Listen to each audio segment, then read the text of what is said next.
Genesis chapter 25. Abraham married another wife, whose name was Keturah.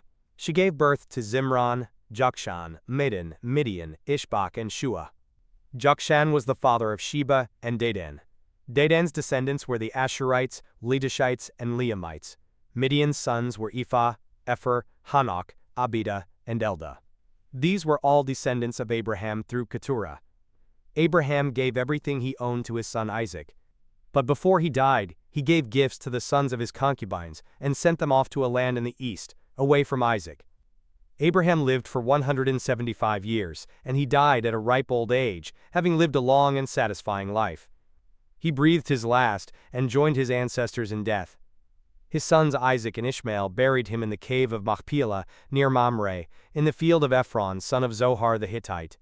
This was the field Abraham had purchased from the Hittites, and where he had buried his wife Sarah.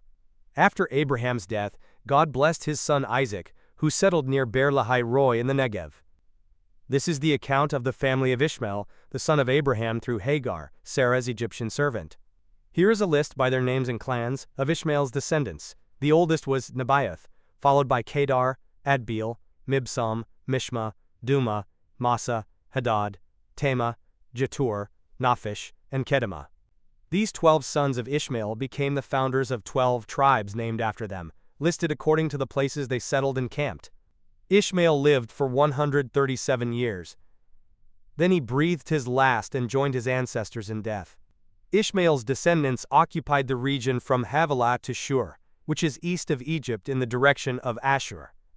There they lived in open hostility toward all their relatives. This is the account of the family of Isaac, the son of Abraham. When Isaac was 40 years old, he married Rebekah, the daughter of Bethuel the Aramean, from Paddan Aram, and the sister of Laban the Aramean. Isaac pleaded with the Lord on behalf of his wife, because she was unable to have children. The Lord answered Isaac's prayer, and Rebekah became pregnant with twins. But the two children struggled with each other in her womb, so she went to ask the Lord about it. "Why is this happening to me?" she asked. And the Lord told her, "The sons in your womb will become two nations. From the very beginning, the two nations will be rivals. One nation will be stronger than the other, and your older son will serve your younger son." And when the time came to give birth, Rebekah discovered that she did indeed have twins. The first one was very red at birth and covered with thick hair like a fur coat. So they named him Esau. Then the other twin was born with his hand grasping Esau's heel. So they named him Jacob. Isaac was 60 years old when the twins were born. As the boys grew up, Esau became a skillful hunter. He was an outdoorsman, but Jacob had a quiet temperament, preferring to stay at home. Isaac loved Esau because he enjoyed eating the wild game Esau brought home. But Rebekah loved Jacob. One day when Jacob was cooking some stew, Esau arrived home from the wilderness exhausted and hungry. Esau said to Jacob, "I'm starved. Give me some of that red stew." This is how Esau got his other name, Edom, which means red. "All right," Jacob replied, "but trade me your rights as the firstborn son." "Look, I'm dying of starvation," said Esau. "What good is my birthright to me now?" But Jacob said, "First you must swear that your birthright is mine." So Esau swore an oath, thereby selling all his rights as the firstborn to his brother Jacob. Then Jacob gave Esau some bread and lentil stew. Esau ate the meal, then got up and left. He showed contempt for his rights as the firstborn. Genesis chapter 26. A severe famine now struck the land, as had happened before in Abraham's time. So Isaac moved to Gerar, where Abimelech, king of the Philistines, lived. The Lord appeared to Isaac and said, "Do not go down to Egypt, but do as I tell you. Live here as a foreigner in this land, and I will be with you and bless you. I hereby confirm that I will give all these lands to you and your descendants, just as I solemnly promised Abraham your father. I will cause your descendants to become as numerous as the stars of the sky, and I will give them all these lands. And through your descendants all the nations of the earth will be blessed. I will do this because Abraham listened to me and obeyed all my requirements, commands, decrees, and instructions." So Isaac stayed in Gerar. When the men who lived there asked Isaac about his wife Rebekah, he said, "She is my sister." He was afraid to say, "She is my wife." He thought, "They will kill me to get her, because she is so beautiful."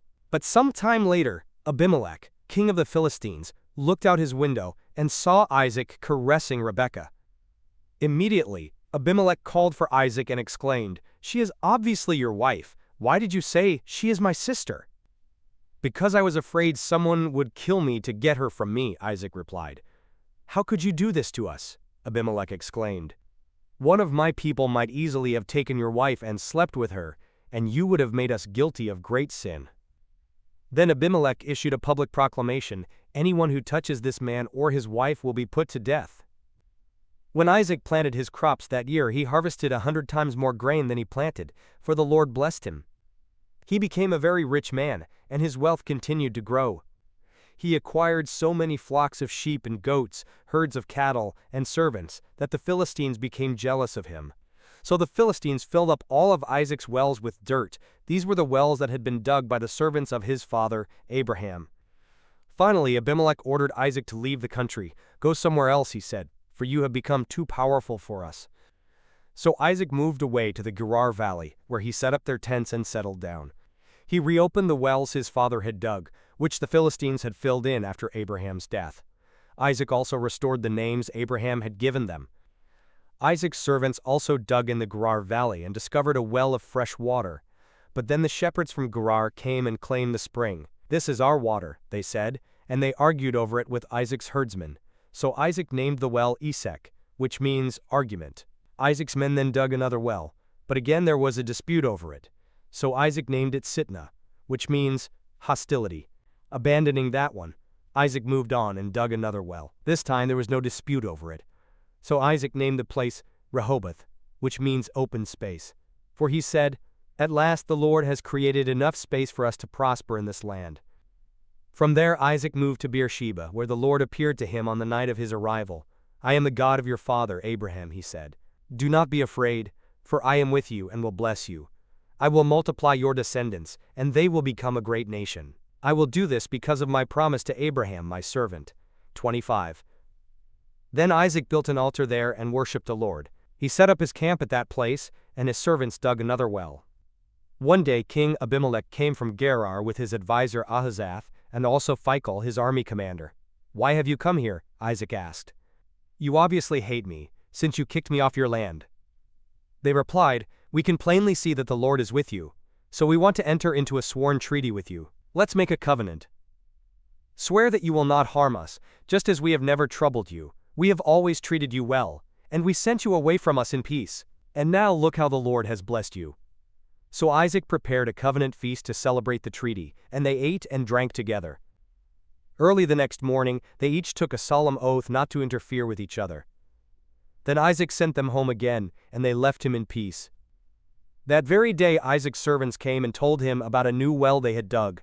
"We've found water," they exclaimed. So Isaac named the well Sheba, which means oath. And to this day the town that grew up there is called Beersheba, which means well of the oath. At the age of 40, Esau married 2 Hittite wives, Judith, the daughter of Beeri, and Basemath, the daughter of Elon.